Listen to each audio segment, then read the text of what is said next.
Sophie Calle is a French writer, photographer, installation artist, and conceptual artist.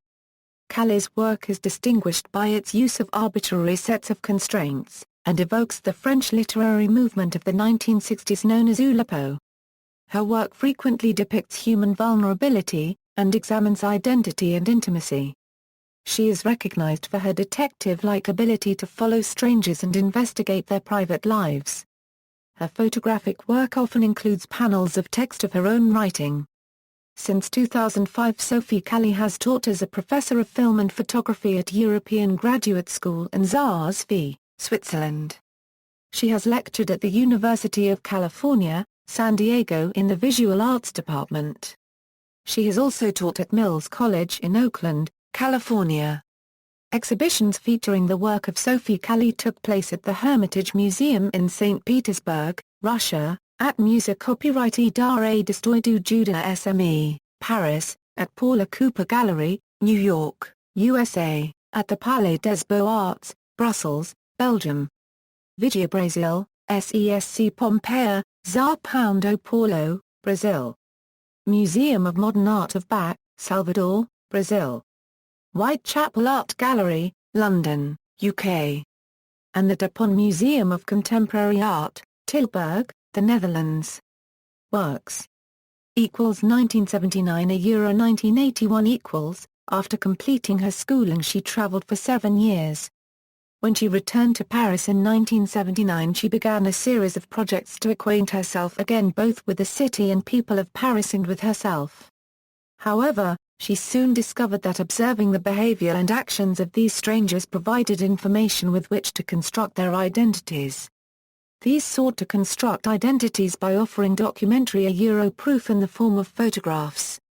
Her work was seen to have roots in the tradition of conceptual art because the emphasis was on the artistic idea rather than the finished object. The French writer Jean Baudrillard wrote an essay that described this problem in terms of a reciprocal loss of will on the part of both pursued and pursuer. In Suite Venetienne, Calle followed a man she met at a party in Paris to Venice, where she disguised herself and followed him around the city, photographing him. Calle unregistered trademark S surveillance of the man, who she identifies only as Henri B., includes black and white photographs accompanied by text. Calle's first artistic work was The Sleepers, a project in which she invited passers-by to occupy her bed. Some were friends, or friends of friends, and some were strangers to her. She served them food and photographed them every hour. Another project, entitled The Shadow and displayed in the Guggenheim Museum in Bilbao, Spain, consisted of Calle being followed for a day by a private detective, who had been hired by her mother. It was, in Calle's words, an attempt to provide photographic evidence of my own existence.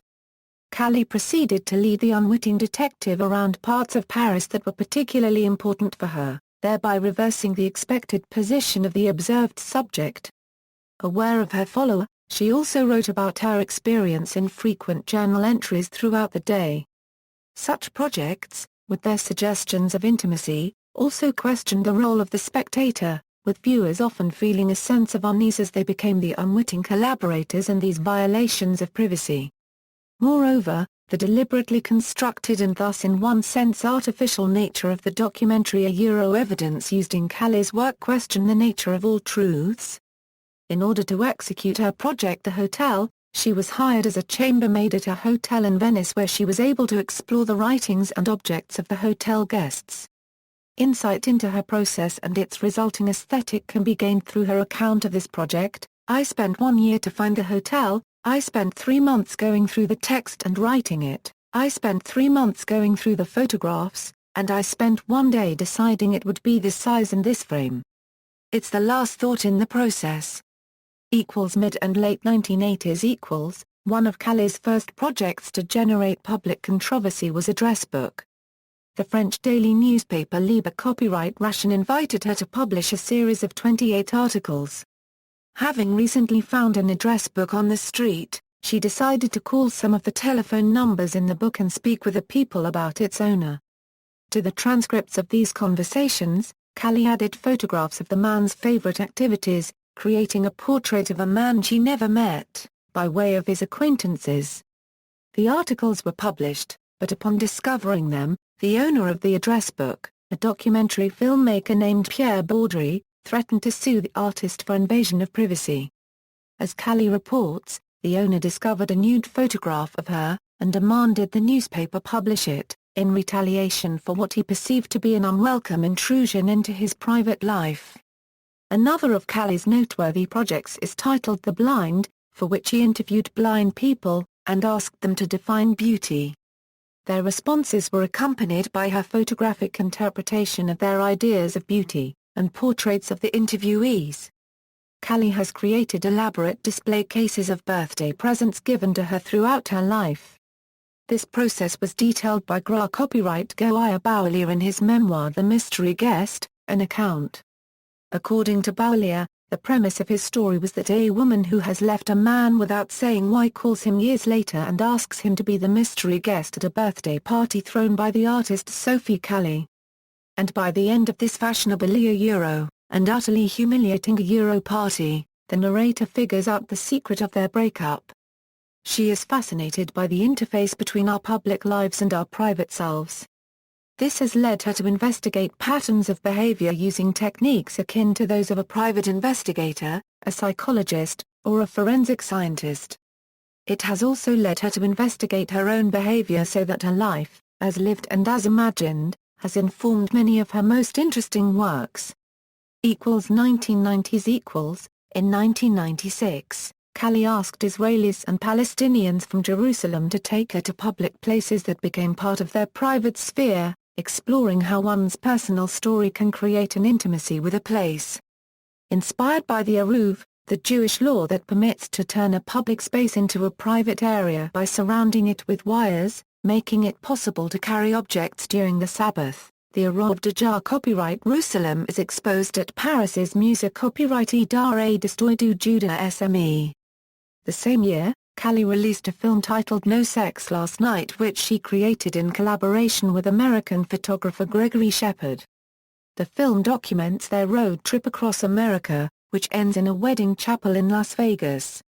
Rather than following the genre conventions of a road trip or a romance, the film is designed to document the result of a man and woman who barely knew each other, embarking on an intimate journey together.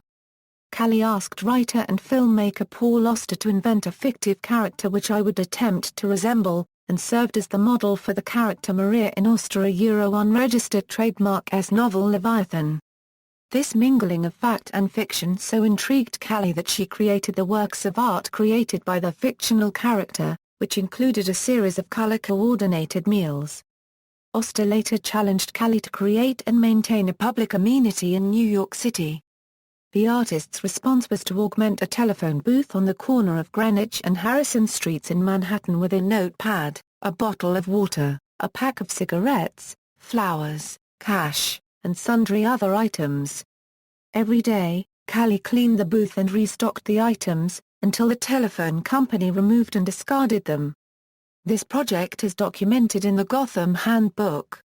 In 1999 Calle exhibited the installation Appointment especially conceived for the Freud Museum in London, working with the ideas of her private desires.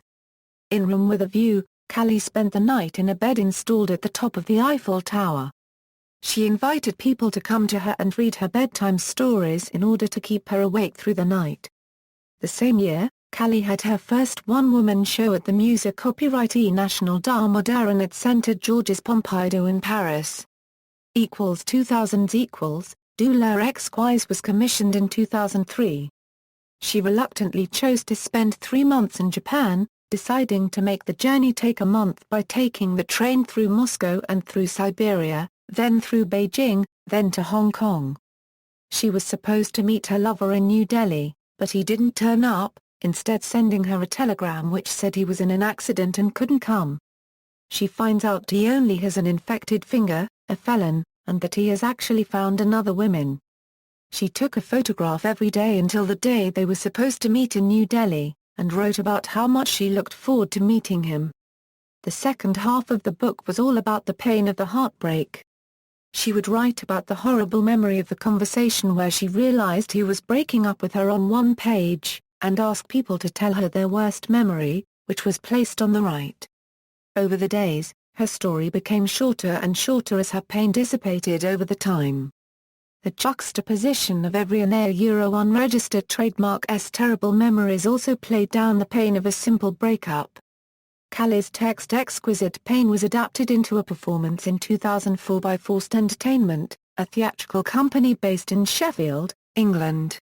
At the 2007 Venice Biennale, Sophie Calle showed her piece Take Care of Yourself, named after the last line of the email her ex sent her. Calle asked friends, acquaintances, and recommended women of all ages including a parrot and a hand puppet to interpret the breakup email and presented the results in the French pavilion. Calle explains the piece as follows: I received an email telling me it was over. I didn't know how to respond. It was almost as if it hadn't been meant for me. It ended with the words, "Take care of yourself." And so I did. I asked 107 women, chosen for their professional skills, to interpret this letter. To analyze it, comment on it, dance it, sing it. Exhaust it. Understand it for me. Answer for me. It was a way of taking the time to break up. A way of taking care of myself. Jessica Lott, winner of the Frieze Writers' Prize for her review of the piece, described it thus: Take Care of Yourself is a breakup letter then-boyfriend sent her via email. Calle took the email, and the paralyzing confusion that accompanies them into Euro unregistered trademark's failure to comprehend heartbreak, and distributed it to 107 women of various professions, skills and talents to help her understand it to interpret, analyze, examine and perform it to gain perspective on her perplexing situation. Calle insists that she did not need the other women's sentiments for herself, but to ensure that the piece was well-rounded. The result of this seemingly obsessive, schoolyard exercise is paradoxically one of the most expansive and telling pieces of art on women and contemporary feminism to pass through in recent years.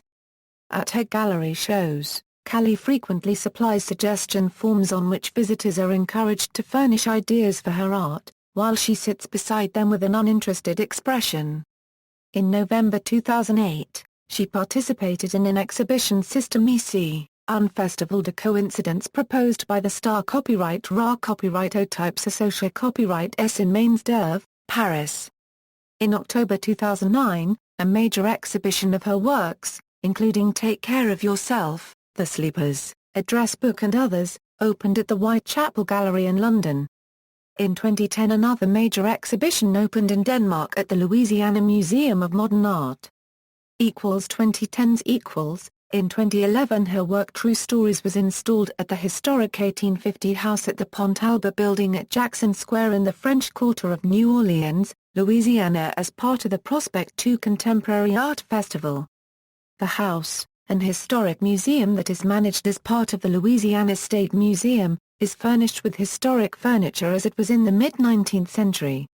The artist inserted her own, personal historical objects and ephemera, with short, narrative explanatory text, into the scenes, affecting the notion that she had occupied the house shortly before the viewer's arrival. In 2012, Calle's The Address Book was published for the first time in its entirety. In 2015, Suite var copyright Nitien was redesigned and republished. Critical analysis: Christine Mackel described Calle's work as a rejection of the poststructuralist notion of the death of the author by working as a first-person artist, who incorporates her life into her works and, in a way, redefines the idea of the author. Cultural references: in 2001 an Australian art student Vienna Perino legally changed her name by deed poll to Sophie Calle and exhibited several recreations of Calle's photographs and installations in her graduation show at the College of Fine Arts at the University of NSW in Sydney. Her artist statement said that she did not know what to do with herself.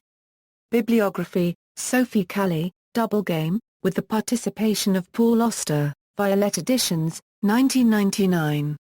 ISBN 1-900828-06-5, Sophie Calle, M.A.S. de Vue. Centre Pompidou and Edition Xavier Barral, 2003. Sophie Calle, Exquisite Pain, Thames and Hudson, 2004. ISBN 0-500-51198-5. Sophie Calle, Appointment, Thames and Hudson in association with Violet Editions, 2005. ISBN 978-0-500-51199-2, Sophie Calle and Fabio Baldacci, Enfinia. Act Sud, 2005. Sophie Calle, Double Game, with the participation of Paul Auster, Violet Editions, 2007. ISBN 978-1-900828-28-4, Sophie Calle, The Address Book, Siglio, 2012. ISBN 978-0-9799562-9-4 Sophie Calle, Suite var Copyright Nitien, Siglio, 2015. ISBN 978-1-938221-09-5. References. Sources: Greenhoff, Sarah. Nelson, Andrea. Kennel, Sarah. Wagner, Diane. Urea plus or minus a, Leslie. The Memory of Time, Contemporary Photographs at the National Gallery of Art. National Gallery of Art. ISBN 978-0500544495. Fabian Steck, Jai Paula Copyright avec Lavire, Annette Messager, Sylvie Fleury, Hirschhorn, Pierre Hugues, Delvoye, DFG. Uhonru, Sophie Calle, Yan Ming, Samze Bouriaud. Presses du Rare Copyright El Dijon, 2007.